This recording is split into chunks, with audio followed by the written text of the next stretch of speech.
अस्सलाम वालेकुम हाज़रीन ऐं नाज़रीन। ड्रामा सीरियल दुलाब जी दोस्तों अॼु वरी ख़ुशख़बरी। अॼु जेका ख़ुशख़बरी आहे इहा तव्हांजे लाइ गिफ्ट आहे दोस्तों। हिन अपडेट में ॿुधाईंदासीं नेक्स्ट एपिसोड में हाणे छा थियण वारो आहे, अॻिते ड्रामे में छा थींदो दोस्तों। वॾी अपडेट आहे 1 मिनट जे वीडियो में। हिन खे लाइक सब्सक्राइब ऐं असांजे चैनल उदासी टीवी खे ज़रूरु सब्सक्राइब कंदा, सुठा कमेंट कंदा। हलूं था अॼु जी अपडेट जी तरफ़ दोस्तों।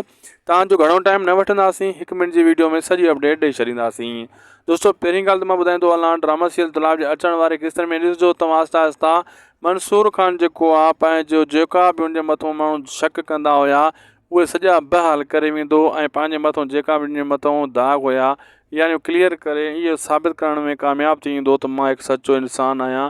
मां ग़रीबनि जो हमदर्द आहियां, मां हर कंहिंजी मदद करणु चाहियां थो, मां जहिड़ा मिटाइणु चाहियां थो, जहिड़ा वधाइणु नथो चाहियां।